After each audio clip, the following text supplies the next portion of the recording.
आप गौर करेंगे तो देखेंगे कि आज के दिन इंसान में ज्यादा से ज्यादा पाने का लालच बढ़ता जा रहा है और शायद इसी के कारण इंसानियत कम होती जा रही है। यहाँ तक कि लालच के चलते इंसान आजकल एक दूसरे को मारने से भी 2 बार नहीं सोचता। आपने अभी देखा अम्मी की निर्मम तरीके से हत्या कर दी गई। ये 2 एग्जाम्पल्स हैं जो साबित करते हैं कि आज के दौर में लोगों के लिए जान की कीमत क्या है। क्या हुआ था इन दोनों के साथ कि इन दोनों का अंजाम इतना भयंकर था? कौन थे ये दोनों? क्या इन दोनों का कनेक्शन सिर्फ इनके कत्ल के साथ था या जीते जी भी इनका कोई कनेक्शन था?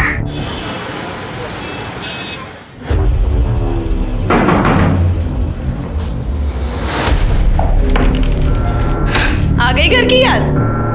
नहीं, काम बहुत था। सेठ ने दूसरे गांव भेजा था काम के सिलसिले में। झूठ। हमें सब पता है कि आप पूरा दिन क्या काम करते हैं। यहाँ घर में खाने को दाने नहीं है और साहब को अय्याशा करनी होती बाहर। तुम मुझ पर कभी यकीन क्यों नहीं करती? सच बोलोगे तो क्यों नहीं करूंगी यकीन मैं?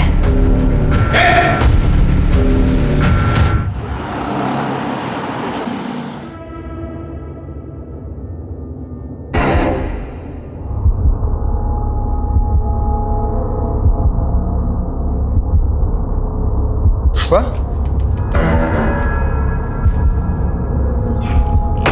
पुष्पा पगला गई हो क्या? हाँ, दरवाजा खोल के सो रही हो? कुछ चोर आ गया तो का चुरा कर लेकर जाएगा वो इस घर में से? है का इस घर में चुराने को? चुप कर, चबर चबर मत कर। भूख लगी, खाने दे। भूख तो हमें भी लगी है लेकिन कुछ नहीं है खाने को। कुछ नहीं है मतलब? कुछ था ही नहीं बनाने का तो क्या बनाते हैं हम? अरे किराने वाले से राशन ले आती ना। किराने वाले का इतना उधार हो गया है कि वो अब राशन ही नहीं दे रहा है हमको। तो खाने को नहीं मिलेगा कुछ? क्या कर रही है?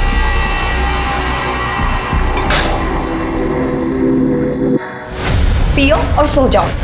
अब से ये ही मिलेगा जब तक तुम पैसे का इंतजाम नहीं करते हो। मजाक बना के रख दिया। मजाक तो तुमने हमारी जिंदगी का बना के रख दिया है।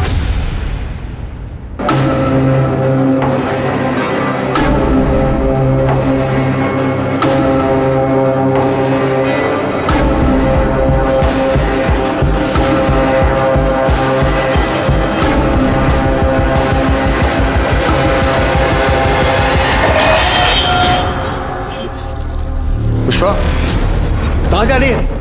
पुष्पा! पुष्पा रुक! ए पुष्पा रुक!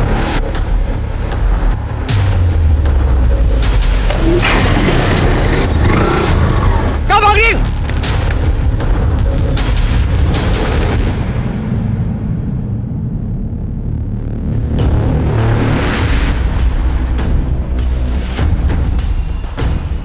सर, गुमशुदगी की रिपोर्ट लिखवानी है सर। पुष्पा नाम है सर, 28 साल की है। 2 दिन हो गए सर गायब हुए। और आप कौन है? क्या लगता है इनके? सर ये जानने वाली बहन की तरह है सर। ये तो शादीशुदा लगती है। हाँ सर। तो इनके पति का है, वो क्यों नहीं आया कंप्लेंट लिखवाने? सर इनके पति का नाम लल्लन है। दिल्ली में छोटा सा बिजनेस है सर, तो चिलकाना और भुल्ली गांव आना जाना होता रहता है। वो यहाँ इसलिए नहीं आया क्योंकि पुष्पा ने लल्लन को छोड़ दिया है सर। वो सरपंच है ना सर, प्रताप यादव, भुल्ली गांव के, उनसे शादी करने वाली थी। लेकिन 2 दिन पहले मुझे रात को कॉल आया कि पुष्पा। हेलो हेलो अखिलेश, तुम हमें लेने आ सकते हो? अभी? हाँ अभी, जल्द से जल्द प्लीज। हुआ क्या है पर? अखिलेश, हमने फैसला किया है कि हम प्रताप यादव से शादी नहीं करेंगे। क्या हुआ? वो हम तुम्हें मिलने के बाद बताएंगे। प्लीज हमें लेने आ जाओ, 9 बजे तक आ जाओ। हाँ ठीक है, मैं इंतज़ार करता रहा सर, लेकिन वो आई नहीं। मैंने फ़ोन भी किया लेकिन फ़ोन अब तक बंद आ रहा है। अगले दिन मुझे दिल्ली जाना था तो मैं चला गया। वापस आने के बाद मैंने बहुत कोशिश की लेकिन वो ना ही प्रताप यादव क्या है ना ही लल्लन सिंह क्या। लेकिन ये प्रताप यादव की तो 2 दिन पहले शादी हो गई है ना? हाँ सर, किसी और से की। मैं ज़्यादा नहीं जानता सर, आप प्लीज़ पता लगाइए ना कि कहाँ है।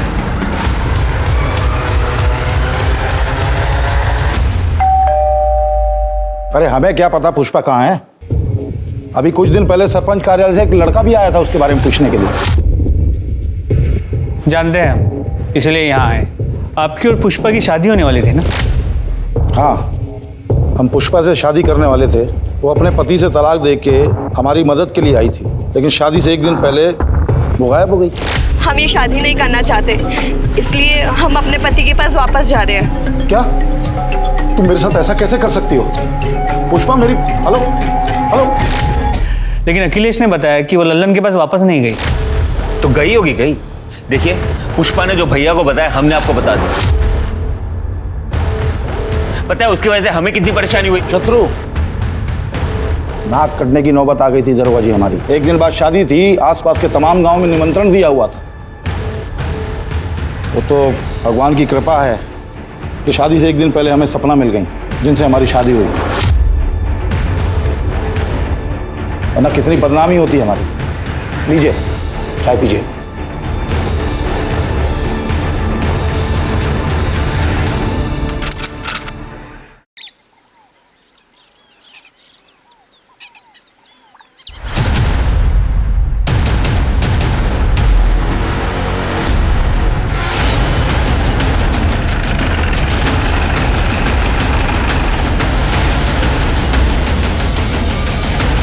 सर उस तरफ चल दिखा।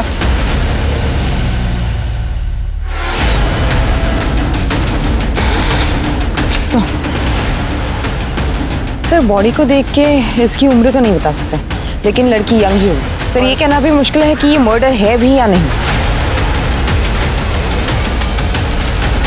पूजा, जरा इसका हाथ देख, ये अंगूठी निकालो इसका। शर्मा, तुम्हें याद है दिसंबर के महीने में हमारे थाने में एक औरत की मिसिंग कंप्लेंट दर्ज हुई थी? वो सरपंच जिसकी शादी होने वाली थी, जिसकी बीवी शादी से एक दिन पहले भाग गई थी, उस औरत की। तुम्हारे फोन में उसकी फोटो होगी। सर है, जरा जूम करो इसके हाथ पे, इसकी अंगूठी पे, और इस अंगूठी से मैच करो। एग्जैक्टली वही है। सर अंगूठी देख के तो ऐसा लगता है कि पुष्पा की है, पर हाँ, कंफर्मेशन के लिए हम उसकी फैमिली से डीएनए मैच कराना चाहते हैं। उसके किसी फैमिली मेंबर को जानते हो? नहीं सर, मैं तो नहीं जानता, लेकिन लल्लन जानता होगा सर।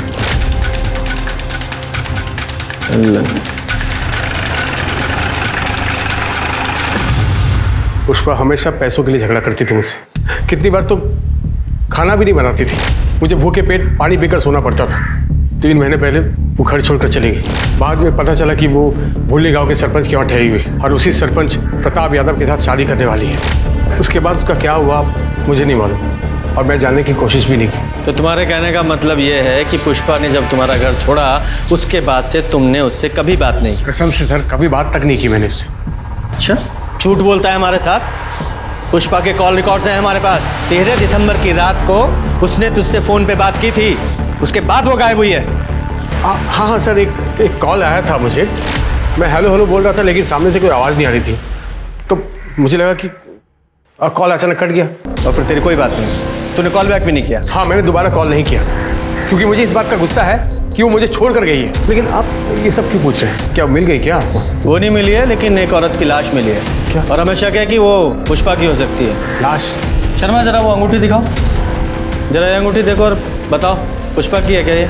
ऐसी अंगूठी पुष्पा भी पहनती थी।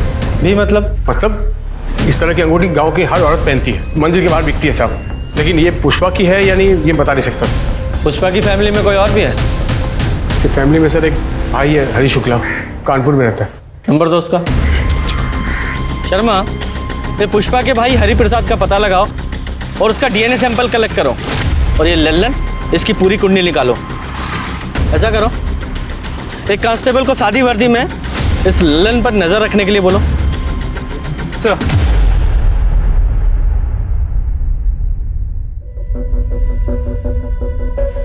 अब 1 महीने में हमारे फेरे भी हो जाएंगे। शत्रु, हमें ना तुमसे कुछ बात करनी थी। बताओ। हम चाहते हैं कि शादी के बाद हमारा अलग घर हो। क्यों? भैया भाभी के साथ क्यों नहीं रहना? पर शत्रु, हमारी प्रिवेसी का क्या? तो जो एक साथ रहते हैं उनका प्रिवेसी नहीं होता क्या? ऐसे तो जॉइंट फैमिलीज होते ही नहीं, और भाभी के बिना रहना तो मैं सोच भी नहीं सकता। तुम तो ऐसे बोल रहे हो जैसे सपना भाभी हमेशा से वहीं रहती थी। हमेशा से नहीं रहती थी, पिछले 3 महीने से आई हुई है। लेकिन भाभी बहुत अच्छी है। क्या बात है भाभी, माँ बिल्कुल ऐसी मालिश करती थी। तुम जब सपना भाभी से मिलोगी ना तब तुम्हें पता चलेगा कि वो कितनी अच्छी है। अरे अच्छा हुआ वो पुष्पा भाग गई और भैया को सपना भाभी से शादी करनी पड़ी। किस्मत अच्छी है उनकी, देखो सब ठीक हो जाएगा।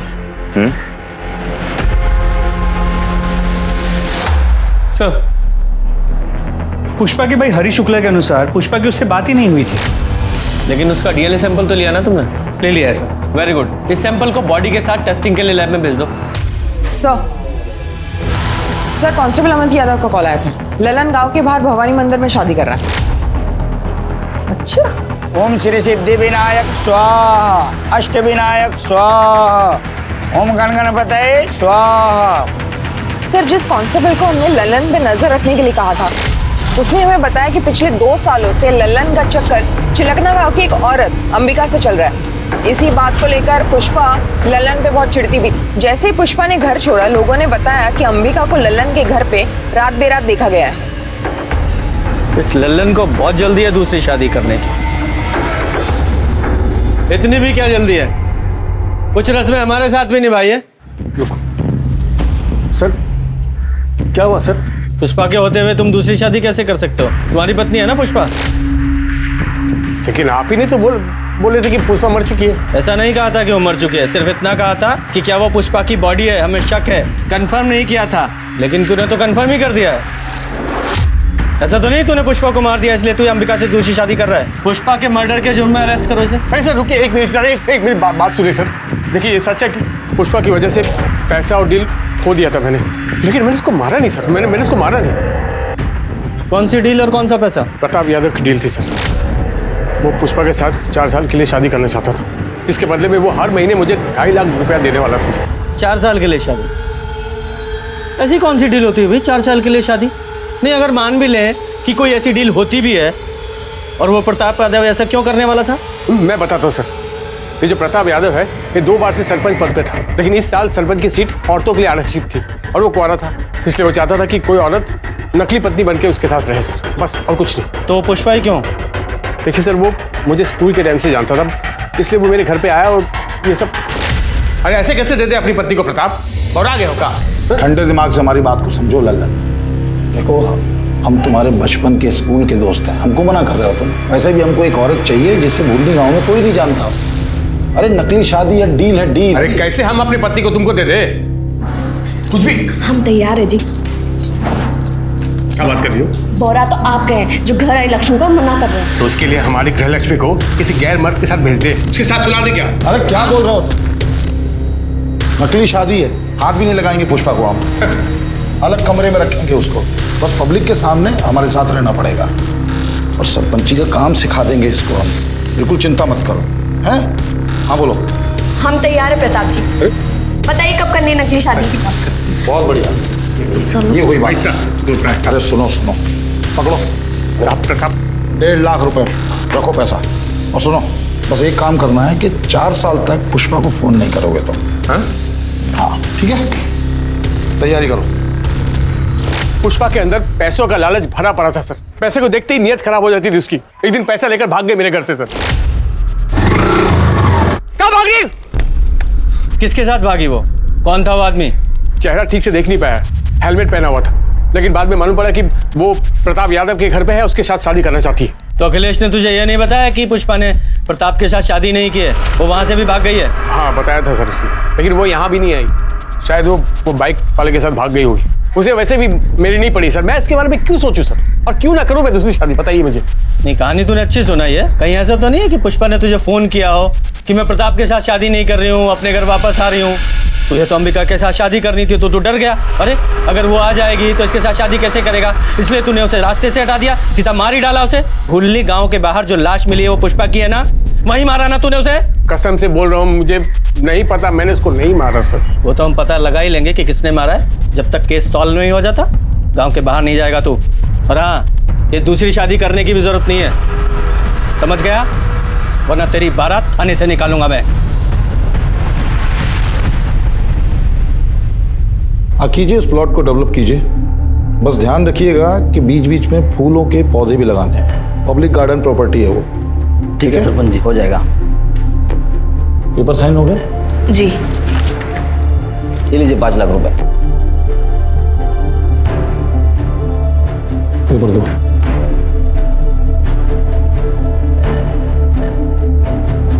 ठीक है सरपंच जी, हो जाएगा। राज, राज, ये कहाँ रहता है ये? जी जीजू, प्रणाम। राम प्रसाद की फाइल का क्या हुआ?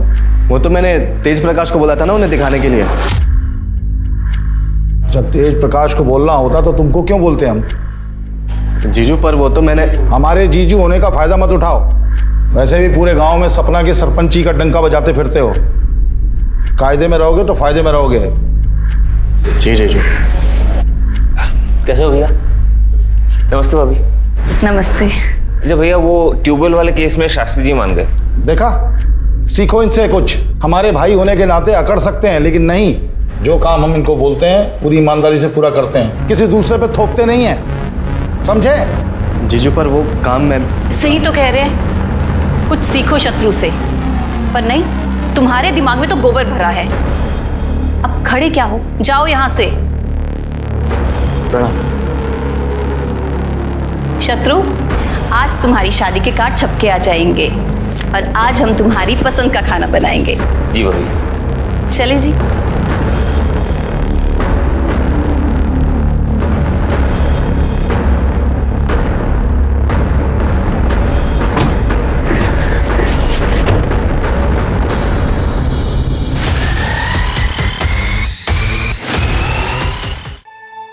अरे राज, अरे क्या कर रहे हो? नीचे उतरो, गिर जाओगे। आपको क्या फर्क पड़ता है? जाओ अपने पति और देवर को देखो। मैं तो नौकर हूं ना घर का। कैसी बातें कर रहे हो? चलो नीचे उतरो, नीचे उतरो। वो लोग आपको मिलके सिर्फ बेवकूफ बना रहे। आपको ये बात समझ नहीं रही है? सिर्फ रबर के स्टैंड की तरह इस्तेमाल कर रहे हैं जीजू आपका, और कुछ नहीं। ये कैसी बातें कर रहे हो तुम? एक बात आप ही मुझे बताओ, महीने में लाखों कमाते हैं जीजू, उसका एक दहला भी देते हैं आपको? नहीं। अरे जरूरत पड़ने पर जब भी उनसे पैसे मांगे हमेशा दिए हैं ना उन्होंने। ये भीख के पैसे ना आपको अच्छे लगते होंगे, मुझे नहीं अच्छे लगते। और किस चीज के लिए पैसे मांगते हैं आप? घर गृहस्थी चलाने के लिए? उसके अलावा 1 रुपया भी मांगे आपने कभी ऊपर से? राज, अभी हमारी शादी को सिर्फ 2 महीने हुए हैं। अपने जीजू को थोड़ा सा वक्त तो दो ना, ताकि वो हम पे विश्वास कर पाए। दीदी आप गलत फहमी में, आप जो सोच रहे ना वैसा दिन कभी नहीं आएगा। अरे राज,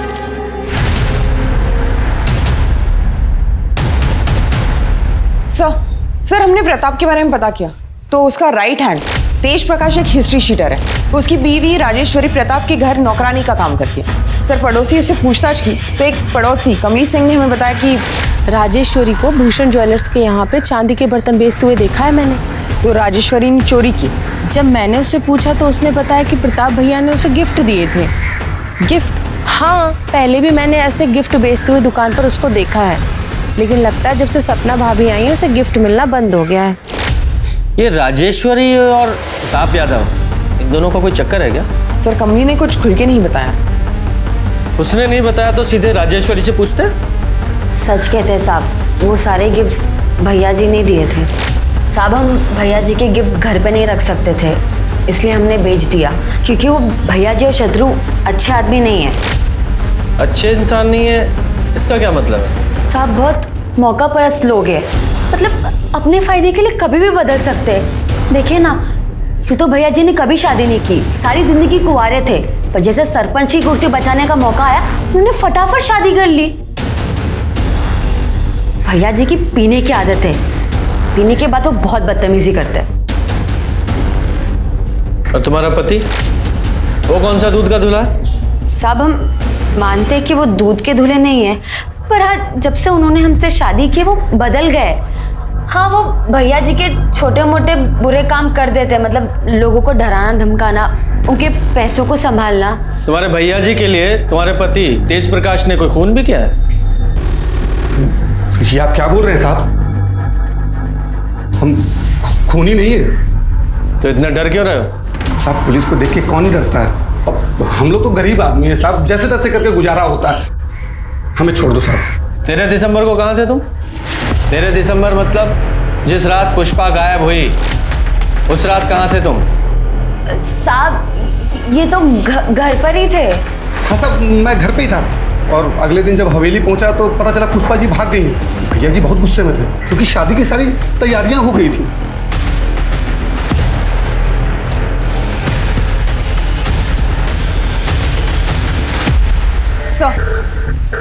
सर डीएनए रिपोर्ट आ गई है। बॉडी का डीएनए पुष्पा के भाई हरी शुक्ला से मैच हो गया। तो मतलब साफ है बॉडी पुष्पा की ही है। सर और सर पोस्टमार्टम रिपोर्ट के हिसाब से पुष्पा की मौत 13 दिसंबर के रात को ही हुई थी। और इस अखिलेश ने हमें बताया था कि पुष्पा का 13 दिसंबर की रात को 8 बजे फोन आया था और 9 बजे दोनों मिलने वाले थे, लेकिन पुष्पा अखिलेश से मिलने पहुंची ही नहीं। मतलब तब तक वो मर चुकी थी। सवाल तो वहीं का वहीं है कि उसे मारा किसने। सर लल्लन? मुझे नहीं लगता। मैंने लल्लन और अंबिका की मोबाइल की लोकेशन चेक की। उस रात दोनों की मोबाइल की लोकेशन ना तो जंगल के पास की थी और ना ही भूलनी गाँव। दोनों की लोकेशन लल्लन के घर के पास की ही थी। लेकिन ये भी तो हो सकता है लल्लन ने पुष्पा को मारने के लिए किसी को सुपारी दी हो, क्योंकि पुष्पा न सिर्फ किसी और की बीवी बनने के लिए तैयार हो गई थी, बल्कि लल्लन ने जो डील का पैसा एडवांस में लिया था 1.5 लाख रुपया, वो भी लेकर भाग गई थी। इस लल्लन के पास पुष्पा को मारने का सबसे स्ट्रॉन्ग मोटिव है। इसे अरेस्ट करो। तब तक मैं प्रताप यादव से जरा पता करता हूँ कि पुष्पा के बारे में उसने हमसे झूठ क्यों बोला। तुम मानते हो तुमने ऐसी डील ऑफर की थी? हाँ की थी। तो कौन सा नया काम है इस देश में ये? और इतनी आसानी से अपनी कुर्सी कौन जाने देता है? और हम तो इस कुर्सी पे लोगों की भलाई के लिए बैठे हैं और कोई गैर कानूनी काम हमने नहीं किया। लल्लन को अच्छे खासे पैसे का वादा किया था, 1.5 लाख रुपए एडवांस दिए थे और वो पुष्पा तो खुद हमारे दरवाजे पे आई थी, शादी करने के लिए तैयार थी। एंड टाइम पे धोखा दे दिया उसने। उसने धोखा दिया, मार दिया उसे।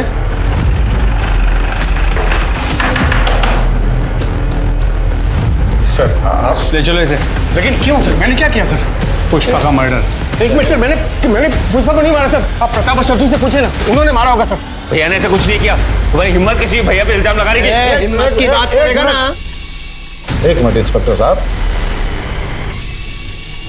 हमने कहा ना कि पुष्पा की मौत से हमारा कोई लेना देना नहीं है। क्या हुआ था उस रात? देखिए हम पुष्पा से मिलने उसके कमरे में गए तो पुष्पा हमें नहीं मिली, तो पूरे घर को ढूंढा हमने, वो कहीं नहीं मिली। फिर बाद में पुष्पा का फोन आया, उसने बोला कि वो हमसे शादी करने को तैयार नहीं है, इसलिए घर छोड़ के गई है। उस रात तुमने पी रखी थी? ये कैसा सवाल कर रहे हैं आप? हमने सुना है तुम रोज पीते हो और पीने के बाद जरा ज्यादा ही तरन्नुम में आ जाते हो और बदतमीजी करने लगते हो सकता है उस रात तुमने उसके साथ बलात्कार करने की कोशिश की, उसने विरोध किया तो मार डाला उसे। देख क्या बकवास कर रहे हो? एक मिनट इंस्पेक्टर साहब, बात कर रहे हैं ना हम। आप हाथ क्यों चला रहे हैं? हम मानते हैं कि हम रोज शराब पीते हैं, लेकिन हम किसी औरत के नजदीक नहीं जाते, यहां तक कि हम किसी को छूते तक नहीं है। चाहे तो आप सपना से पूछ लीजिए। अपनी पत्नी को भी नहीं छूते? देखिए हम पराई औरत के बारे में बात कर रहे हैं।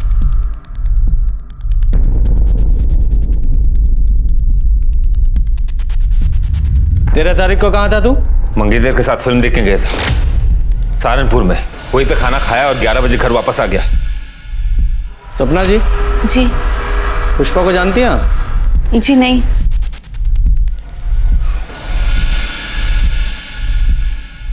राजेश्वरी को आप बड़े महंगे तोहफे देते हैं। हाँ, बोनस होली दिवाली देते हैं। क्यों? हमें पता चला है कि राजेश्वरी मार्केट में बड़े महंगे महंगे सामान बेच रही है, ये कहकर कि वो तोहफे आप उसे देते थे। अपना लॉकर, अपना सामान जरा चेक कर लीजिएगा।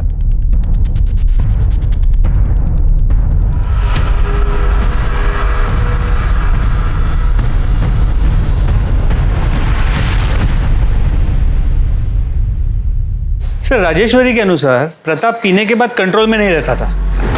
हाँ, लेकिन जब हमने प्रताप से पूछताछ की थी तो उसने बताया था कि उसने किसी भी औरत के साथ कभी भी कोई बदतमीजी नहीं की।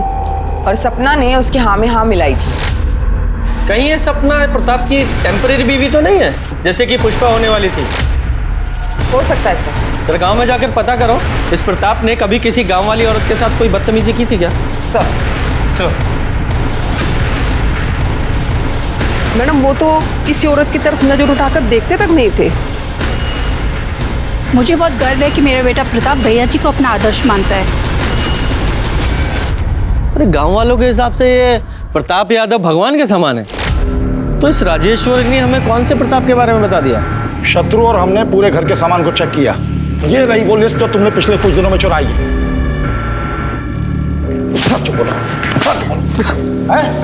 भैया जी तेज की इसमें कोई गलती नहीं है।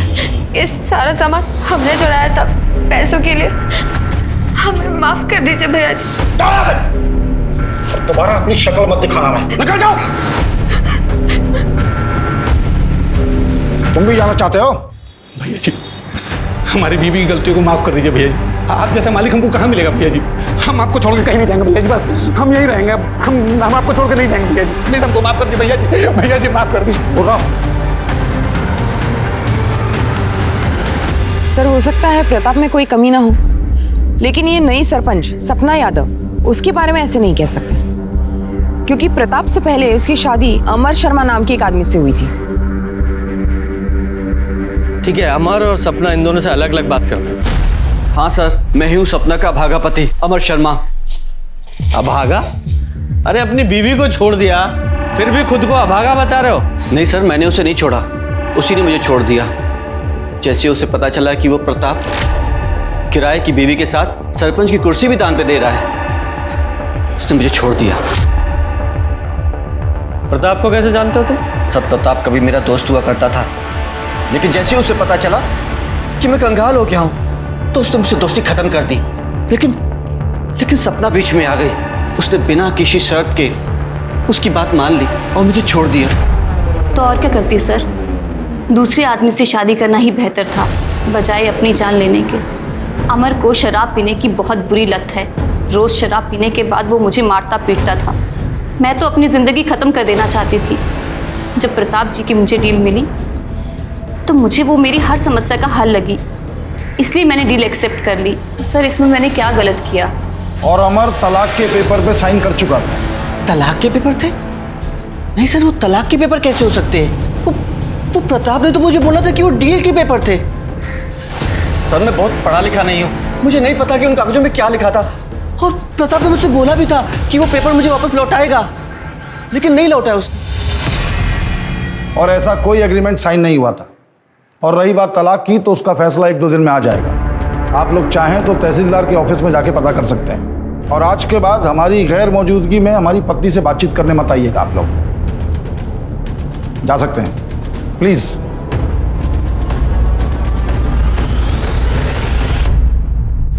सर 10 तारीख की रात पुष्पा जिस बाइक पे भागी थी, कहाँ भागी? वो बाइक पुष्पा को पिक करने से पहले एक गैराज में रुकी थी। वो गैराज बाईपास रोड पे था, वहाँ एक सीसीटीवी कैमरा था और सर उस आदमी ने अपना हेलमेट उतारा था। सर देखिए वो आदमी कौन है। ये तब से हमें बेवकूफ बना रहा है। लेके आओ इसे। तुम्हारी लोकेशन रिकॉर्ड के हिसाब से पहले उस रात तुमने अपनी बाइक का पंचर बनवाया, फिर पुष्पा को पिकअप किया, उसे प्रताप के घर छोड़ा, उसके बाद तुम अपने घर चले गए। सही कहा मैंने? सर, मैं मानता हूँ कि उस रात घर से भागने में पुष्पा की मदद मैंने की थी। ए, रुक! पुष्पा! दरअसल क्या हुआ था सर कि पुष्पा को लल्लन और अंबिका के रिश्ते के बारे में मालूम चल गया था। वो बहुत डरी हुई थी सर अपने भविष्य को लेके, इसलिए उसने सोचा कि क्यों ना 4 साल के लिए प्रताप की बीवी बन जाए। और वो पैसे सर जो उसकी डील के थे वो उसने लिए थे घर से। सर, मैंने ही उसे प्रताप के घर छोड़ा था। 2 दिन बाद उसका फिर से फ़ोन आया और उसने मुझे बुलाया, जैसा कि मैंने सर आपको बताया भी है कि मैं वहाँ गया था। जरा अच्छे से याद करके बताओ, उस रात पुष्पा ने फ़ोन पर तुमसे क्या कहा था? हेलो अखिलेश, हम प्रताप यादव से शादी नहीं कर सकते। क्या हुआ? यहाँ की नौकरानी राजेश्वरी को हमने चोरी करते हुए पकड़ा। बहुत हंगामा हुआ और उसके पति तेज, उसने हमें चाकू दिखाकर धमकाया, कहने लगा कि हम अपना मुंह बंद रखें। तुम ठीक तो हो? हाँ, हम ठीक है। तुम बस 9 बजे तक आ जाओ, बाकी बातें हम मिलकर बताएंगे। हाँ ठीक है सर, मैंने आपको बताया तो, मैं वहाँ गया था, मैं इंतज़ार कर रहा था, लेकिन पुष्पा वहाँ आई नहीं। मैंने फ़ोन भी लगाया लेकिन फ़ोन नहीं उठाया सर उसने। नहीं, ऐसा भी तो हो सकता है कि तुम झूठ बोल रहे हो। पुष्पा सचमुच तुम्हारे पास आई हो, तुमने उसे शादी के लिए प्रपोज किया, उसने मना कर दिया तो गुस्से में आकर उसे मार दिया। क्यों नहीं हो सकता? सर आप ये क्या बोल रहे हैं? पुष्पा को बहन मानता था मैं। शक के बिना पर पुलिस ने अखिलेश को कस्टडी में रखा, लेकिन अभी तक पुलिस को यह समझ नहीं आ रहा था कि पुष्पा का कातिल कौन था और उसने कत्ल किया क्यों। लल्लन के पास मोटिव था तो प्रताप और अखिलेश के पास भी अपने अपने कारण थे पुष्पा को मारने के लिए। लल्लन ने कस्टडी में यह माना कि उसने पुष्पा के बारे में गलत कहा था। पुष्पा दरअसल प्रताप की डील पे कभी हाँ कहना ही नहीं चाहती थी, पर लल्लन ने उस पर दबाव डाला और उसने खुद प्रताप से एडवांस लिया। राजेश्वरी ने कबूला कि उसने प्रताप के कैरेक्टर के बारे में झूठ कहा था पुलिस से। वो खुद सरपंच बनना चाहती थी, इसलिए उसने प्रताप को ऑफर किया था उसकी टेम्पररी बीवी बनने के लिए। लेकिन बजाय उसे चुनने के पहले प्रताप ने चुना पुष्पा को और फिर सपना को। पुलिस कश्मकश में थी कि क्या वाकई प्रताप निर्दोष है। लेकिन 2 दिन बाद पुलिस को प्रताप के खिलाफ एक कंप्लेंट मिली जिसने सबको चौंका दिया। प्रताप जी ने हमारे साथ रेप किया है सर। क्या? आपके पति ने? शादी की डील हुई थी कि प्रताप दीदी को हाथ भी नहीं लगाएगा, दोनों को अलग अलग कमरे में रहना था। सर 2 महीने तक सब ठीक था, लेकिन कल रात प्रताप जी हमारे कमरे में आए और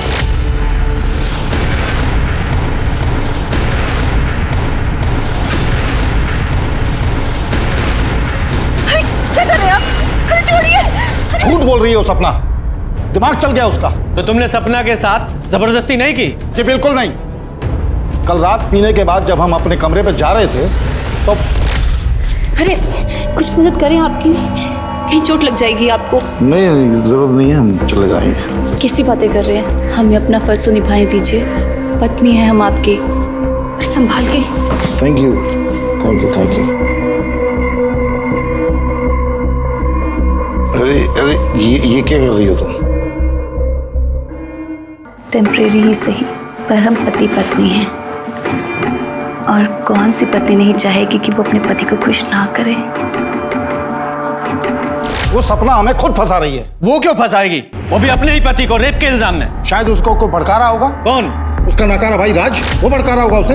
कौन किसे भड़का रहा है और कौन छुपा रहा है वो तो हम पता लगा ही लेंगे।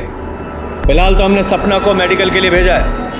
प्रताप झूठ बोल रहा है सर, हम तो सिर्फ नाम के सरपंच हैं, एक रबर स्टैंप है। हमें कब क्या कैसे करना है इन सब का फैसला प्रताप जी करते हैं।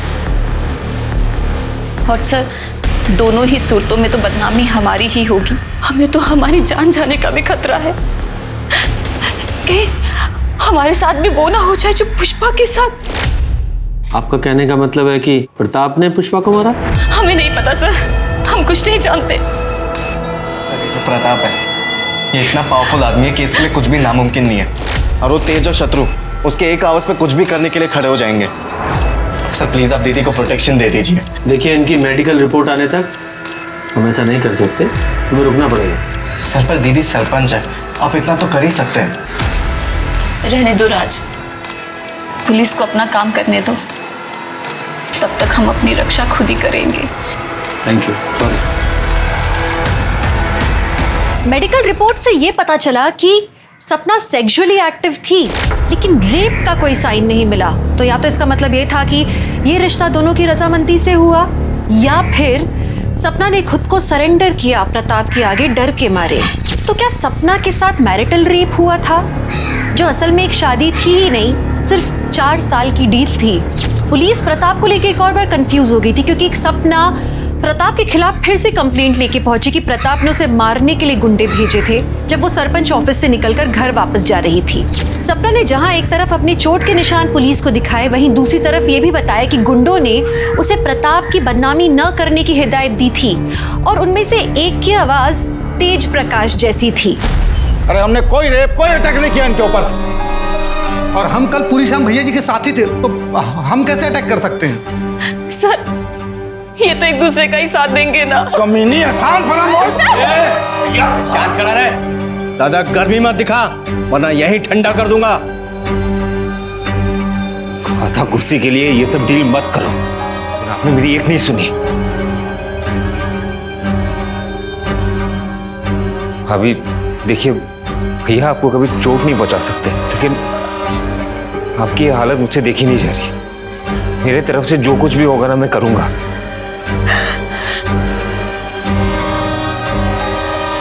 आप आराम से घर में रहिए, आपको कोई नुकसान नहीं पहुंचाएगा।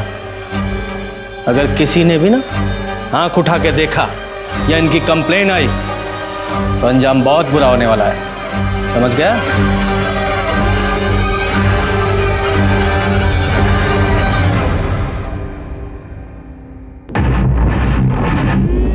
भाभी अंदर आ जाओ। हाँ आ जाओ। ये दवाई लेके आया था मैंने, आपके दर्द में आराम मिल जाएगा, लगा दूं?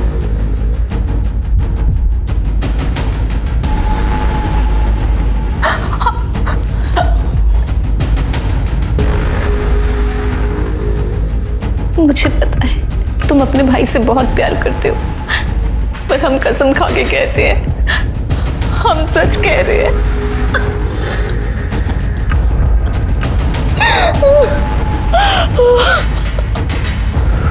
भाभी प्लीज रोइए मत।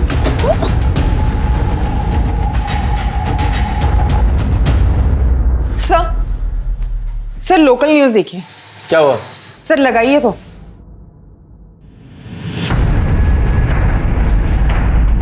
हमारे पति प्रताप जी ने हमारे साथ जबरदस्ती की और फिर अपने गुंडों और तेज प्रकाश को भेजकर हमें धमकाया, पर इससे भी उनका मन नहीं भरा। अभी 2 दिन पहले उनके छोटे भाई शत्रु ने हमारे साथ जबरदस्ती की। हमारे कमरे में मेरे घाव पर मरहम लगाने के बहाने उसने शत्रु, ये क्या कर रहे हो? हटो! और जब हमने प्रताप जी को शत्रु जी के बारे में बताया तो उन्होंने फिर गुंडे भेजकर हमें मारा पीटा और कहा कि पुलिस के पास हम ना जाए। पर हम पुलिस के पास जाकर करते भी तो क्या करते, क्योंकि हम गए थे पुलिस के पास, पर हमें उनसे कोई मदद नहीं मिली। हमारी सुरक्षा के लिए एक कांस्टेबल तक नहीं दिया। मैं डॉक्टर शहीद हूँ। सपना जी के बाएं हाथ में काफ़ी गहरी चोट आई है, जिसकी वजह से हमें प्लास्टर लगाना पड़ा।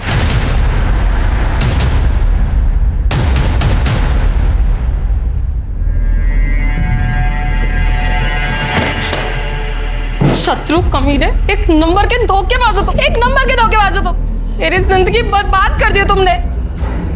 जब तुम सपना भाभी की तारीफ करते थे, जब तुम कहते थे कि तुम उनसे प्यार करते हो, मैंने कभी नहीं सोचा था तुम इतने घटिया इंसान होगे। बेटा तुम भैया आप तो प्लीज रहने दीजिए, आप बीच में ना ही बोलिए। वैसे भी किसी रेपिस्ट से मैं शादी नहीं कर सकती, तो आप भूल जाइए। इस घर की कभी बहू बनूंगी मैं। ये रिश्ता मैं तोड़ती हूँ। शक्ल मत दिखाना कभी अपनी। पिंकी, पिंकी, शत्रु चिंता मत करना है, हम सब ठीक कर देंगे। बिल्कुल चिंता मत करना, अभी बात करते हैं। तेज, कहाँ हो तुम? अभी का भी निकलो। क्या बोल रहे हैं हम? अभी का भी निकलो। उस औरत ने जो भी इल्जाम लगाए हमारे खिलाफ, सबका सब करो उसके साथ। उसे मारो, उसे चोट पहुंचाओ, खत्म कर दो उसको। क्या कहा हमने? निकलो तुरंत। मुझे इस प्रताप से फिर से बात करनी होगी। तुम जाके तेज का पता लगाओ। सर, क्या था?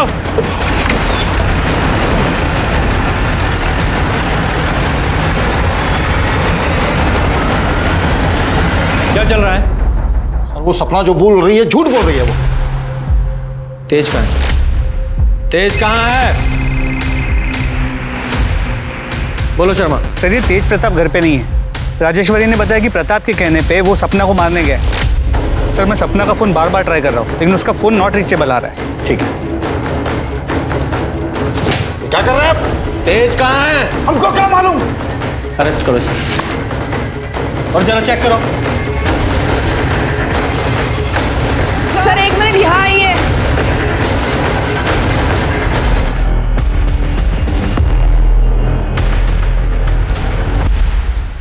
मैंने सपना भाभी को कभी बुरी नजर से नहीं देखा। वो तो मेरे लिए मां समान थी। उनकी गलत इल्जाम ने मेरी जिंदगी बर्बाद कर दी। मैं फिर भी लड़ने के लिए तैयार था। पिंकी ने मुझसे रिश्ता तोड़ दी। अब मेरे लिए जीने का कोई मतलब नहीं है भैया, मुझे माफ कर दो। शत्रु, क्या किया तूने यार? छोड़ो मारे उसका मेरे को। मैं आप शांत हो जाओ। मार डालूंगा उसको। तुम्हारी फीलिंग समझता हूं मैं, लेकिन सॉरी, तुम्हें हमारे साथ चलना पड़ेगा। लेके चलो। बॉडी को पोस्टमार्टम के लिए भेजो और ये एविडेंस बैग में डालो। स्मिता जी। आओ।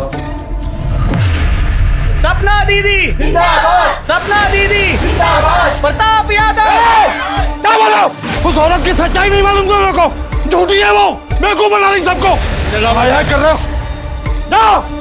प्रताप यादव, प्रताप यादव, सपना दीदी। हाँ बोलो। सर फर्टिलाइजर प्लांट के पास एक बॉडी मिली है, मैं वही जा रहा हूँ। ठीक है, पहुँचता हूँ। सर बॉडी तेज प्रकाश की है। और सर इसकी पॉकेट से ये टूटा हुआ मोबाइल फोन मिला। और ये लॉकेट यहाँ पास में ही पड़ा हुआ मिला।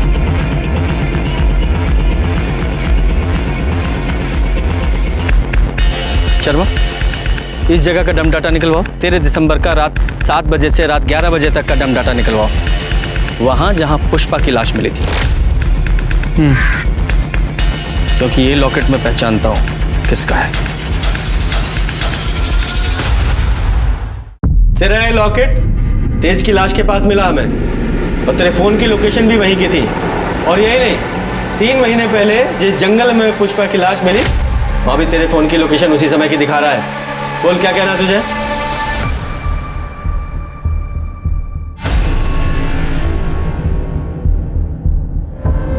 क्योंकि ये लॉकेट मैं पहचानता हूं किसका है।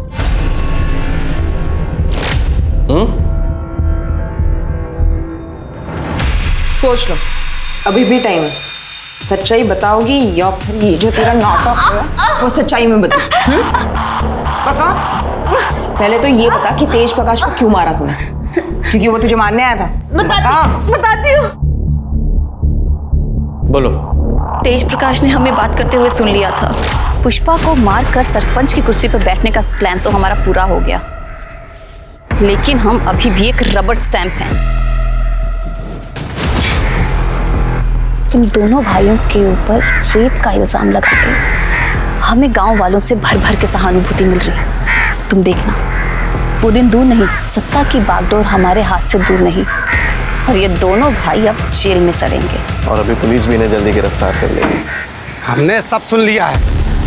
लोगों ने जो कुछ भी भैया जी के लिए किया ना, उसके लिए जिंदगी भर जेल में सड़ोगे। रुको, मैं भी पुलिस को बताता हूँ। राज पकड़ो उसे।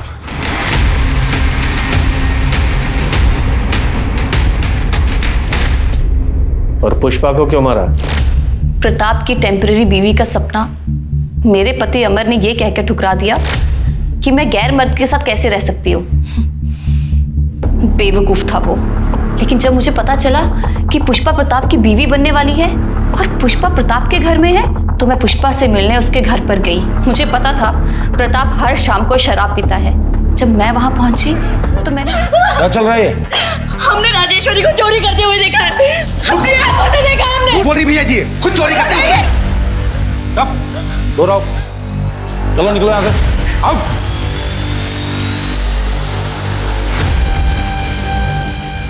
चिंता मत करो, हम हैं तुम्हारे साथ। अरे हम आप हमें छू नहीं सकते हैं। सॉरी पुष्पा। मैं पुष्पा के कमरे में गई और उसे मैंने बताया कि प्रताप शराब पीने के बाद एक अलग आदमी बन जाता है। मैंने कहा था ना तुम्हें, देख लिया ना अपनी आंखों से। पर उन्होंने वादा किया था कि वो हमें कभी नहीं छुएंगे। पुष्पा, कोई भी आदमी इस बात पे कायम नहीं रह सकता, और प्रताप जैसा आदमी जिसके पास सत्ता की कुर्सी है, पावर है, वो तो कभी भी नहीं। देखो पुष्पा, अगर तुम अपनी इज्जत बचाना चाहती हो तो चली जाओ यहाँ से। ना जाने कितनी ही औरतें इसकी दरिंदगी का शिकार हुई हैं, और इन आदमियों को क्या है, इनको तो रोज कोई ना कोई चाहिए। हाँ, तुम सही कह रही हो। देखो, हम तुम्हें घर छोड़ देते हैं, हम बाहर तुम्हें मिलेंगे। तुम अपना सामान जल्दी से पैक कर लो। हेलो अखिलेश।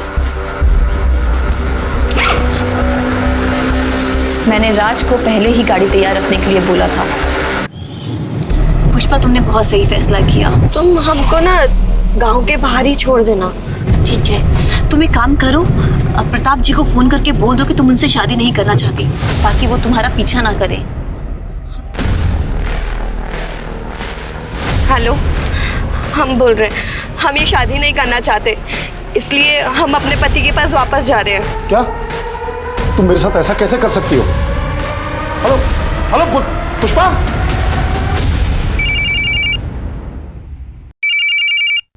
अरे ये क्या कर रही हो? लल्लन को कॉल कर रहे हैं, उन्हें बता तो दें कि हम गांव वापस आ रहे हैं। अरे नहीं। Hello hello hello. और फिर हमने गाड़ी को अच्छे से साफ करके उसे बेच दिया। वैसे तुम बहुत कमाल की एक्टर हो, हैं? और पुष्पा को रास्ते से हटाकर तुम खुद उसकी बीवी बन गई। वाह, और बहुत अच्छा नाटक किया तुमने उनकी बीवी बनने का। जैसे वो बोलता रहा वैसे करती रही, एकदम गुड़िया बन के। हालांकि इस बीच राज ने कई गलतियां की, पर वो मैंने सब संभाल ली। मैं बस अपना समय काट रही थी। प्रताप और शत्रु के खिलाफ जो तुमने कंप्लेन की थी वो झूठी थी। शत्रु तो मुझे अपनी माँ समान मानता था, बेचारा बेमतलब मारा गया। मुझे तो सरपंच की कुर्सी चाहिए थी, पूरी कुर्सी। रबर स्टैंप बन के नहीं रहना चाहती थी मैं, स्टैंप लगाने वाला मैं हाथ बनना चाहती थी। इनके खिलाफ चार्जशीट बनाओ और अब जेल में बनना तुम सरपंच, वहां मिलेगी तुम्हें कुर्सी। लालच ने 3 लोगों को मौत के घाट उतार दिया। राजेश्वरी प्रताप को लालच के कारण बदनाम कर रही थी। सपना को पुष्पा को मार के टेम्पररी वाइफ बनने के बाद भी लालच खत्म नहीं हुआ, उसे और चाहिए था। और प्रताप वो सरपंच की कुर्सी पर नियंत्रण रखे रहने के लिए टेम्पररी बीवी लाने को तैयार हो गया और 4 परिवार बिखर गए। हमारे पूर्वजों ने बिल्कुल ठीक कहा है, लालच बुरी बला है। कई कहानियाँ ऐसी होती हैं जो दिल को छू जाती हैं। हर किसी की जिंदगी में एक मोड़ आता है जहाँ से आगे बढ़ने के लिए हिम्मत चाहिए होती है। आज की ये अद्भुत कहानी इतिहास के पन्नों में लिखी जाएगी।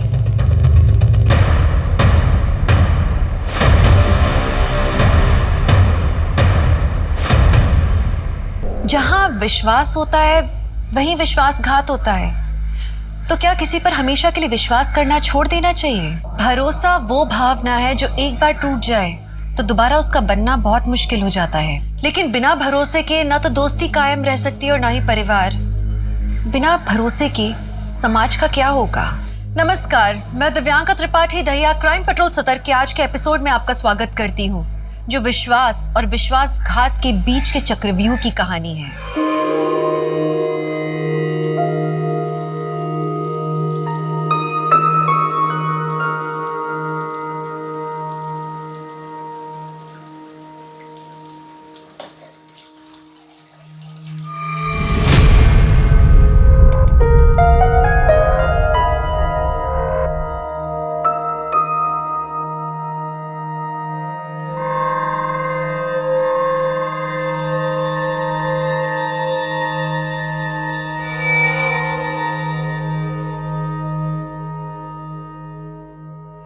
नहीं मनीष, आज ना मैं बहुत थक गई हूँ। आज नहीं।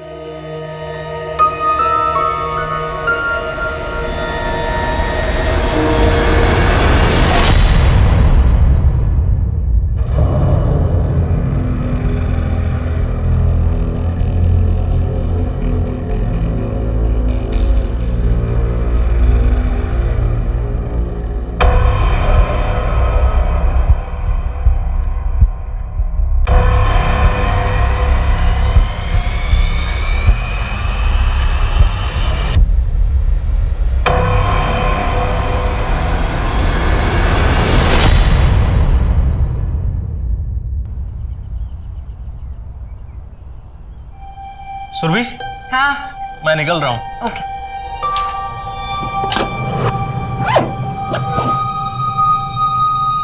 मम्मी, हाँ मेरा टिफिन हो गया हो गया। ये चलो चलो चलो, बैग बैग बैग, पानी की बोतल जल्दी। मनीष, मनीष, मोहित के स्कूल पहुंचना है, पेरेंट्स मीटिंग है 11 बजे, भूलना मत। याद है मुझे।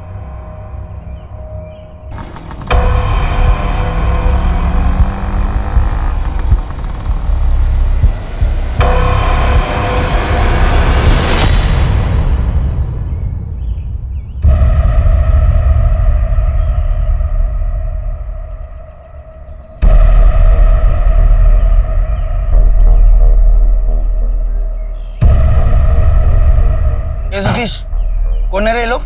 पहले कभी देखा नहीं? हाँ, एक हफ्ते से ही देख रहा हूँ। थोड़े अजीब हैं, किसी से बात भी नहीं करते हैं, बस घर और गाड़ी यही चलता रहता है इनका।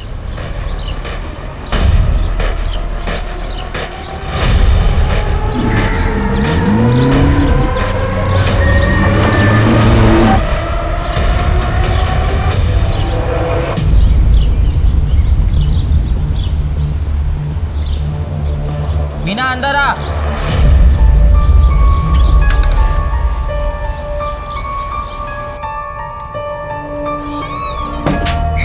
अरे रूही बेटा, इतनी सी बात के लिए थोड़ी रोते हैं, हाँ?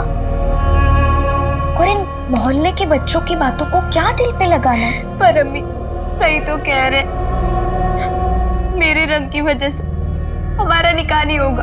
खूबसूरती रंग से नहीं, अपने कर्मों से होती है, समझी? और जब तू पढ़ लिख कर बड़ी सी अफसर बन जाएगी ना, तब तेरे लिए भी लड़कों की लाइन लग जाएगी, देख लेना। अब बेटा तू अंदर जा, अपनी पढ़ाई खत्म कर। हाँ हाँ। क्या होगा इसको? नहीं जी कुछ नहीं, आप हाथ मुंह धो लीजिए, मैं आपके लिए चाय बनाती हूँ।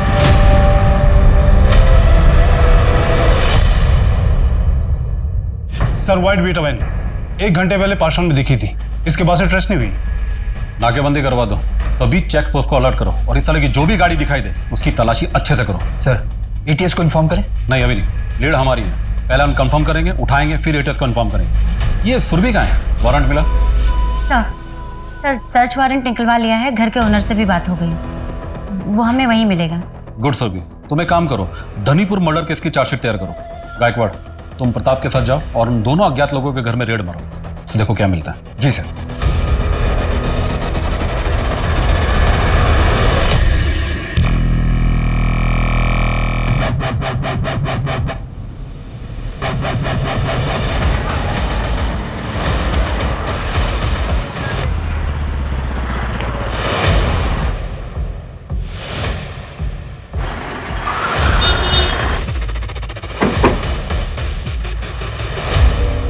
सर, एक्सीडेंट हुआ है, दोनों की डेथ हो चुकी है, हिट एंड रन का केस लग रहा है और ये टायर के बड़े बड़े निशान। सर, ये तो किसी ट्रक या टेम्पो को टायर के निशान लग रहा है। पूरा एरिया अच्छे से चेक करो, देखो आसपास या रोड के एग्जिट एंट्री पर कोई सीसीटीवी है क्या? ठीक है सर। तिगड़े का ही मेला लगा? नहीं, घर एकदम साफ, ऐसा लग रहा है कि हमसे पहले उनको टिप्स मिल गई थी।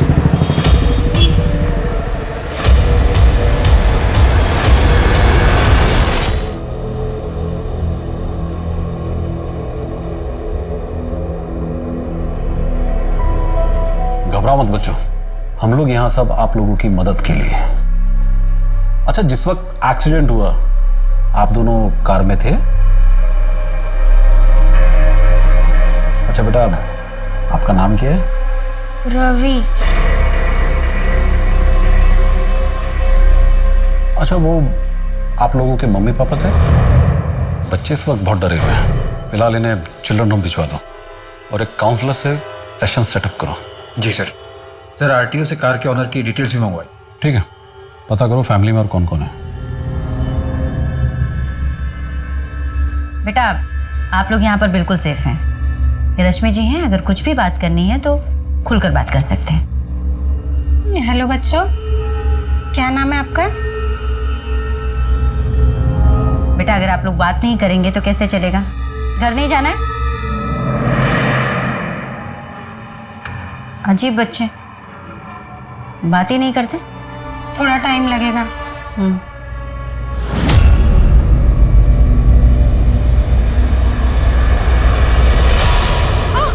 उठाओ अपना बैग और दफा हो जाओ यहाँ से। आपके सिवा हमारा है भी कौन, हम कहाँ जाएंगे? अल्लाह के खातिर रहम करिए। ये ना सर, एक्सीडेंट वाली कार में जो मोबाइल मिला था, टेक्निकल टीम को थोड़ा और टाइम चाहिए उसे ओपन करने के लिए। आरटीओ से कार ओनर की डिटेल्स मंगवा ली। ठीक है, तुम उसके घर जाओ और उसके रिश्तेदारों के बारे में पता लगाओ। सर, कंट्रोल रूम से इन्फॉर्मेशन आई है, हिंजेवाड़ी में एक व्हाइट विटा वैन लावारिस खड़ी है। एक राहगीर ने कार के अंदर झांक कर देखा तो उसे कुछ सस्पिशियस दिखा। ठीक है, चलो। सर, मैं भी चलूं? नहीं, तुम एक्सीडेंट वाले विक्टिम के रिश्तेदारों में पता लगाओ। गायकवाड़ हमारे साथ आएगा।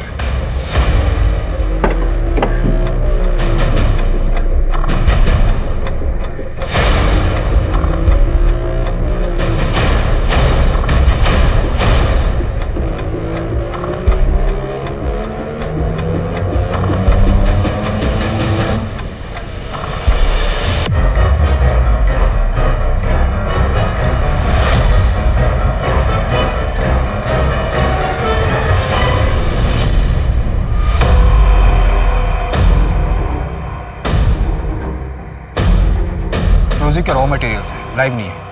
एटीएस भी ऑन द वे है सर। गाड़ी का कोई नंबर प्लेट? फेक है सर। बॉम्ब स्क्वाड वाले अपना काम कर ले, उसके बाद फॉरेंसिक टीम फिंगरप्रिंट्स और डीएनए के सैंपल कलेक्ट करेगी। इतना एक्सप्लोजिव कोई यहाँ क्यों छोड़ेगा? शायद खौफ पैदा करने के लिए। नहीं, खौफ पैदा करने के लिए कोई इतना एक्सप्लोजिव साथ लेकर नहीं चलेगा। तो फिर आप कहना चाहते हैं कि कुछ बड़ा प्लान था? हाँ नहीं, शायद अभी भी है। इस शहर पर बहुत बड़ा खतरा मंडरा रहा है और हम सब बारूद पर बैठे हैं। इससे पहले कि कोई चिंगारी शहर को खाक कर दे, हमें इसकी तह तक जाना होगा। लेकिन सर, पूरे शहर में ढूंढेंगे कैसे? इस गाड़ी का फर्स्ट पॉइंट हमें लक्ष्मण ने बताया था। लास्ट पॉइंट ये है, हमें पता लगाना कि दोनों पॉइंट के बीच में गाड़ी कहाँ कहाँ गई थी। एक काम करो, इस शहर के सारे सीसीटीवी खंगाल डालो। जी सर। ये लोग बुआ के यहाँ गए थे, उनकी तबीयत खराब थी तो उन्हें देखने गए थे, लेकिन रात को नहीं लौटे तो हम लोगों ने सोचा शायद वहीं रुक गए होंगे। मगर ये कैसे हो गया मैडम? हिट एंड रन का केस लग रहा है। आप फिलहाल पेपर वर्क पूरा करके बच्चों की कस्टडी ले लीजिए। कौन से बच्चे? आपके चाचा चाची के बच्चे। वही का? वो तो अपनी नानी के घर है। कौन है? मैं इनको नहीं जानता मैडम, मैंने इन्हें पहली बार देखा, पता नहीं कौन है।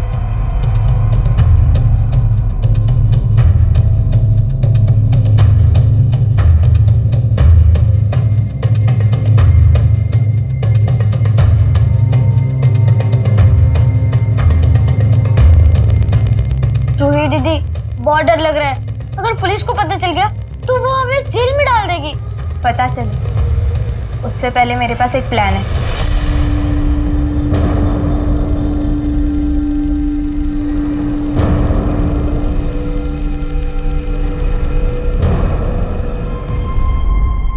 आंटी आंटी आंटी, वो मुझे ना अक्सरवाड़ी जाना है, तो कैसे जाते हैं? हाँ, यहाँ आगे एक बस स्टॉप है, वहाँ से कोंडवा की बस ले लेना, वहाँ से नजदीक है अक्सरवाड़ी। आंटी आंटी, वो मुझे ना कुछ पैसे चाहिए, सिर्फ बस की टिकट के लिए, ज्यादा नहीं चाहिए। चल भाग यहाँ से। तुम लोग भीख मांगने के नए नए तरीके अपनाते हो। अगर इतना ही दिमाग पढ़ाई में लगा देती तो कुछ बन जाती।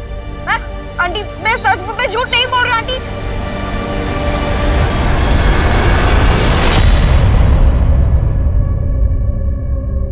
बाबा, हमारा घर तो इधर है, हम घूमने जा रहे हैं। नहीं बेटा, हम घूमने नहीं जा रहे, हम तुम्हें कुछ दिनों के लिए तुम्हारी नानी के घर पे छोड़ने जा रहे हैं। लेकिन क्यों? ना, बहुत जल्दी हम खुद आएंगे तुम्हें लेने के लिए।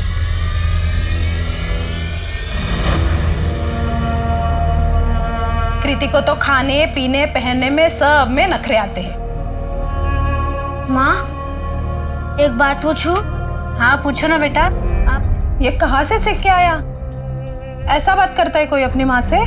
नहीं, वो गायत्री काकी बोल रही थी कि तेरी माँ तेरे बाप को खा गई। नहीं बेटा, ऐसा नहीं बोलते।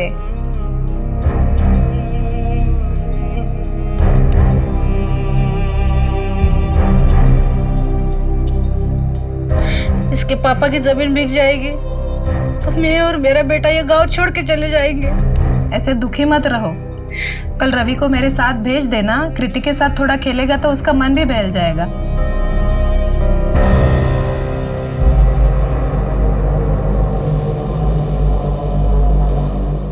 भैया, कुछ पैसे दो ना, बहुत दिन से खाना नहीं खाया। कितने दिन से खाना नहीं खाया? 2 दिन से। इंटरस्टेट अलर्ट, इसकी क्या जरूरत है? सुरभि वो अनाथ बच्चे इत्तेफाक से एक्सीडेंट स्पॉट पे आ गए। अब हमने उन्हें विक्टिम के बच्चे समझ लिए तो इसमें गलती हमारी है। सर, पता नहीं क्यों मुझे ऐसे लग रहा है कि वो बच्चे कुछ छिपा रहे हैं। केस से रिलेटेड? सर, नॉट श्योर, शायद। सुरभि, काम पे ध्यान दो। उस एक्सीडेंट वाली गाड़ी का कुछ पता चला? नहीं सर, एग्जैक्टली पता नहीं चला अभी तक। एक्चुअली उस रोड पर कोई सीसीटीवी कैमरा नहीं है, बट मैं फॉलो अप कर रही हूँ सर। धनीपुर मर्डर केस की चार्जशीट? जी, कोर्ट में सबमिट कर दी। ठीक है, जाओ। सर, वो इंटरस्टेट अलर्ट जारी करवा दो बच्चों के लिए। ठीक है, बट डोंट वेस्ट टाइम, और सबसे पहले उस गाड़ी का पता करो। जी, थैंक यू सर।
कुछ पता चला उन बच्चियों का? नहीं मनीष, पता है उन बच्चों को देखकर कुछ अजीब सा लगता है। मैंने एक केस पढ़ा था 10-11 महीने पहले, बिहार का था शायद। उसमें भी एक बच्ची ऐसे एक आदमी को रास्ते पे मिलती है, वो उसे अपने घर ले जाता है, उसकी बीवी उसे खाना खिलाती है, फिर वो आदमी पुलिस स्टेशन चला जाता है कंप्लेन कराने के लिए। लौट के आता है तो देखता है उसके बीवी बच्चे दोनों मरे हुए हैं, ब्रूटल स्टैबिंग। घर का सामान भी चोरी था, कुछ बच्चियों का गैंग था, और शायद वो बच्चियां अभी तक पकड़ी नहीं गई हैं। हाँ, उसके पास बहुत पैसे, लेकिन ऐसा कुछ करना होगा ताकि वो मेरा पीछा ना कर सके। लेकिन तुम करोगी क्या? पता नहीं। तुम क्या करोगी? मैं चलती हूँ, टाइम हो गया है, बाद में बात करेंगे। हाँ रोहित बाबा, चलिए।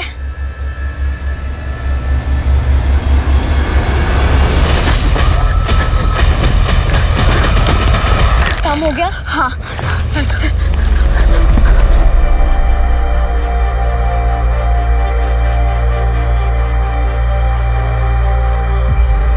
ये ना तुझे लड़की पैदा करने से पहले सोचना चाहिए था। अब उठाओ अपना बैग और निकल जाओ यहाँ से।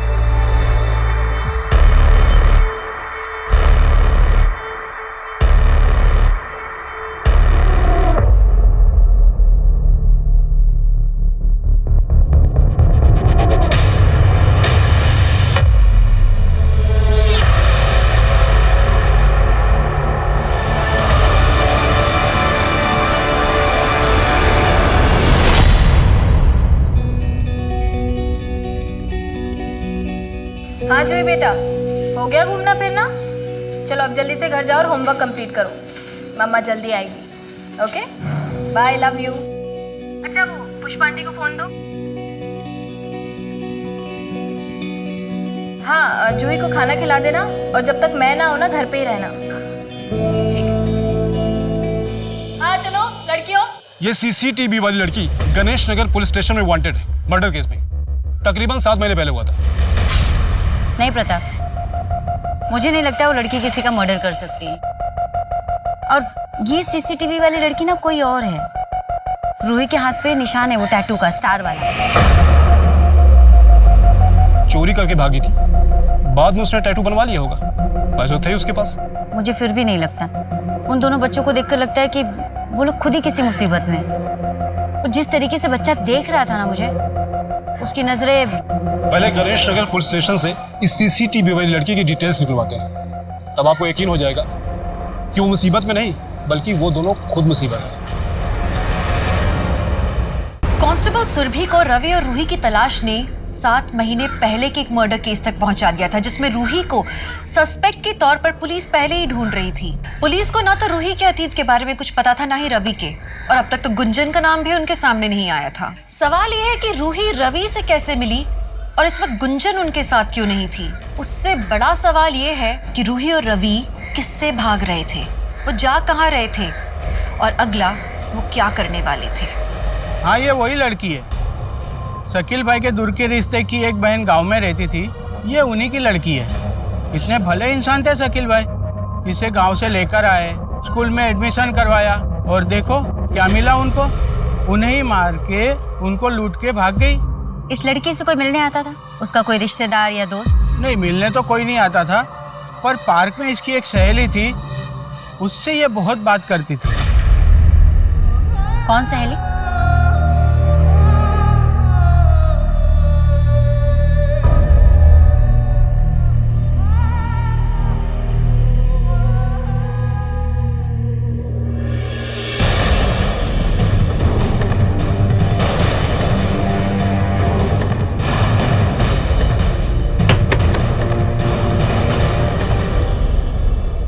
जी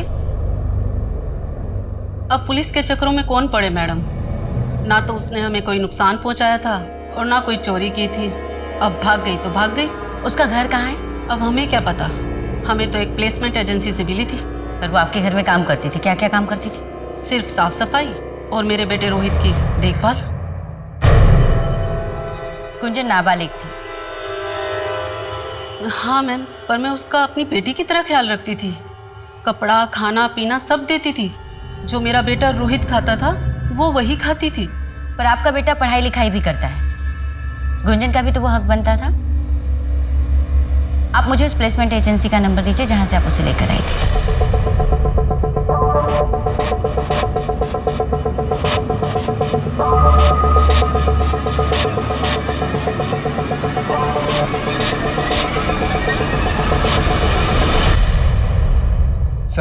सर वो वाइट बीटा वैन जिसमें हमें एक्सप्लोजिव मिला था, उसके मूवमेंट को ट्रैक किया। वो ऑलमोस्ट पूरे शहर में घूमी।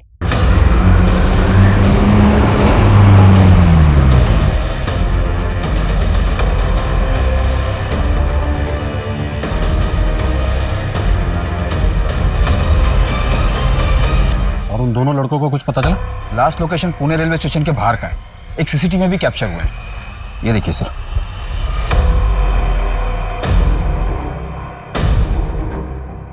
पूरे चांसेस है ये लोग शहर से बाहर निकल गए हैं, लेकिन गाड़ी छोड़कर क्यों गए? एक काम करो गायकवाड़, ये इंटर स्टेट अलर्ट जारी करवा दो और ये फोटो महाराष्ट्र के सभी पुलिस स्टेशन में भिजवा दो। जी सर। 2 साल से मेरी आंखें गुंजन को तलाश रही है।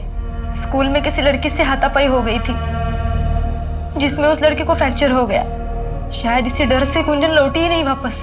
हमने गुंजन को ढूंढने की बहुत कोशिश की मगर कहीं नहीं मिली। आप मेरी गुंजन को ढूंढ दीजिए।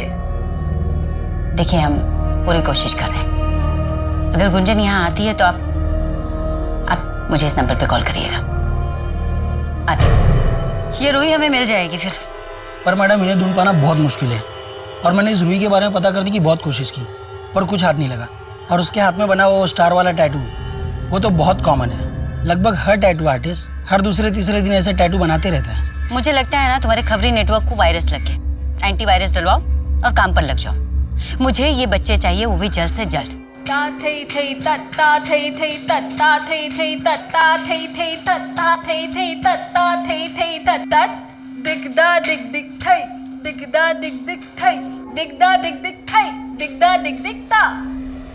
ऐसे नहीं सुनीता। हमारे यहाँ बॉलीवुड और क्लासिकल दोनों सिखाए जाते हैं और अगर किसी स्टूडेंट को ज़रूरत हो तो ऊपर हमारे यहाँ रहने की सुविधा भी है। साल में 2 बार हमारे यहाँ शोज होते हैं जिसमें स्टूडेंट्स को पे भी किया जाता है। फीस कितनी लेंगे? 3000 रुपीज़ पर मंथ और अगर लॉजिंग भी चाहिए तो 1000 रुपये एक्स्ट्रा।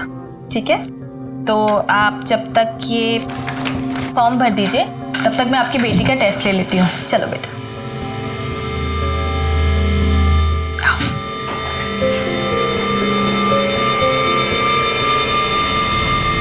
सर, मैंने शकील अंसारी का बैकग्राउंड पता किया। उसकी ऐसी कोई बहन थी नहीं जो गांव में रहती है और उसकी बेटी उसके पास रहती है। तो फिर ये रूही उसकी कौन थे? सर, इलीगल इमिग्रेंट्स हो सकते हैं। ऐसे कई सारे गैंग्स एक्टिव हैं।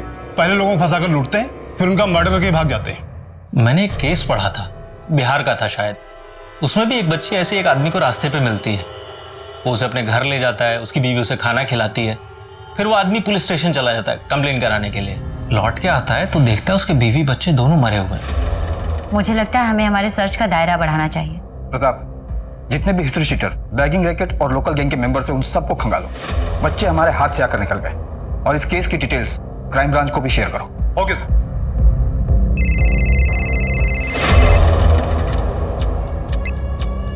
Hello,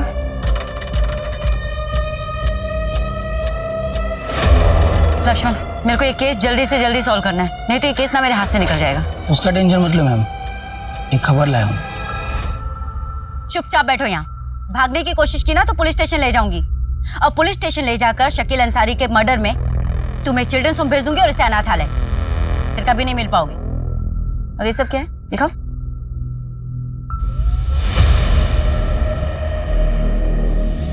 petrol. कहाँ आग लगाने की तैयारी हो रही है? देखो रोही, मैं तुम सबकी मदद कर सकती हूँ, भरोसा करो मुझ पर। किसमें फंसे हो तुम दोनों? नहीं चाहिए हमें किसी की मदद। हमें किसी पे भरोसा नहीं करना। रोही, जानती हो हमें गुंजन की लाश मिली, वो भी उसी के गांव से। क्या? अब मुझे बताओ किस चीज में फंसे हो तुम सब? गुंजन तो अपने गांव में थी, हम उसी के लिए तो जा रहे थे। गुंजन से मिलने जा रहे थे, वो भी पेट्रोल लेकर। क्या मतलब है इसका?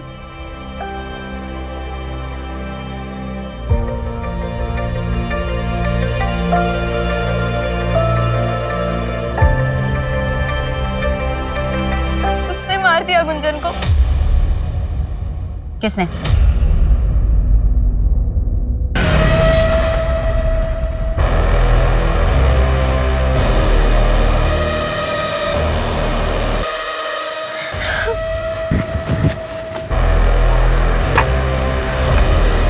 हेलो, मैंने गुंजन को अभी मोहल्ले के बाहर देखा है। क्या बोलती हो? इस बार मार डालूं उसे? अरे गुंजन, तू यहाँ क्या कर रही है? हाँ, वहां तेरी माँ कब से ढूंढ ढूंढ के परेशान हो रही है घर पे। चल घर चल चल। नहीं चाचा जी, मुझे घर नहीं आना। पापा डांटेंगे और फिर से नानी के यहाँ छोड़ाएंगे। अच्छा चल, अपनी चाची के घर चल।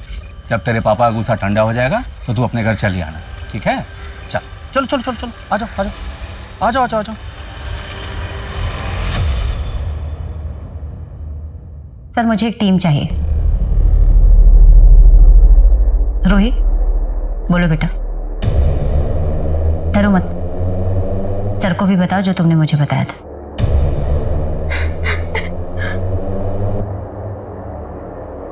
गुंजन को उसके चाचा ओमकार नहीं मारा होगा। उन्होंने ही उसे 1 साल पहले प्लेसमेंट एजेंसी में बेचा था। मैंने कुछ भी अपनी मर्जी से नहीं किया है। जो सरला ने कहा है मैंने वही किया है सर।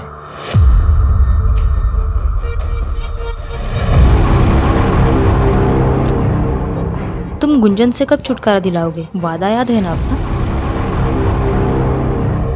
बहुत जल्द, और फिर हम हमेशा साथ रहने लगेंगे। अच्छा आएगा बंसी, अब जाओ अभी यहाँ से। अरे छोड़ो बंसी भैया को, मैं बोल दूंगा कि मैं भाभी के हाथों की चाय पीने आया था। बंसी आ जाएगा, जाओ अब जाओ। मैं तुम्हारी मदद कर सकती हूँ। ले लो, ले लो। तुम्हारी दुख तकलीफें सब कुछ दूर करके एक अच्छी जिंदगी दे सकती हूँ। मैं डांस सिखाती हूँ और तुम भी डांस सीख के बहुत सारा पैसा कमा सकते हो। एक अच्छी इज्जत की जिंदगी जी सकते हो। बोलो, चलोगे मेरे साथ?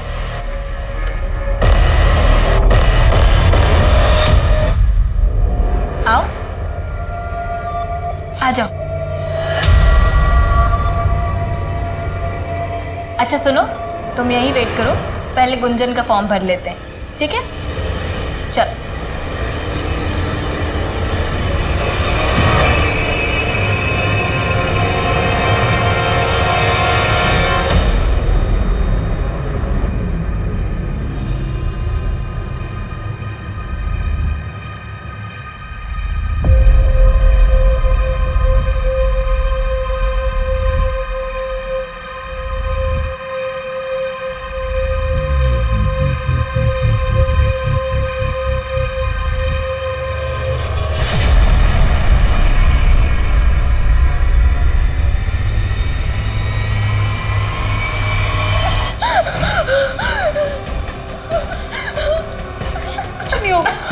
कुछ नहीं होगा रोहित।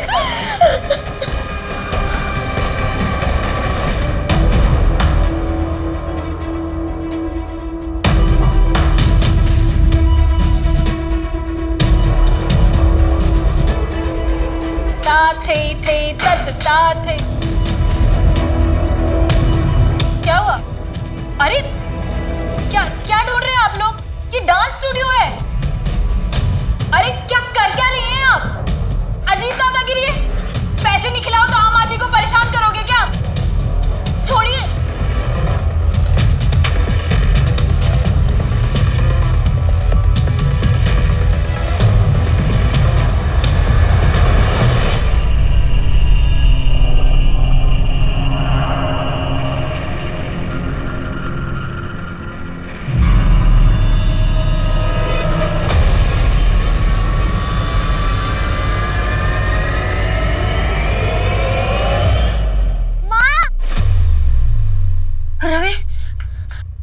रवि मेरा बेटा कहाँ चला गया था? रवि मैंने तुझे कितना ढूंढा। माँ वो चाहते और जाती नहीं।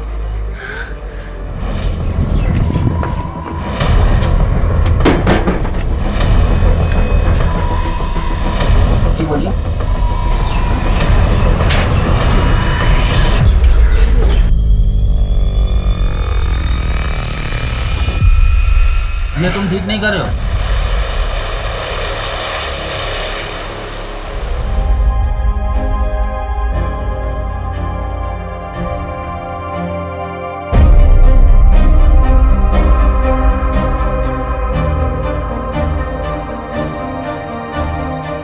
क्राइम पेट्रोल की टीम सुरभि पाटिल और ऐसे तमाम साहसी पुलिस वालों को सलाम करती है जो अपने काबिलियत के दम पर लोगों की सुरक्षा करते हैं। सुरभि पाटिल की काबिलियत और साहस देखकर पुलिस डिपार्टमेंट ने उसे वक्त से पहले कांस्टेबल से एएसआई के पद पर प्रमोट किया। Congrats Surabhi Patil, now you are ASI. Thank you sir.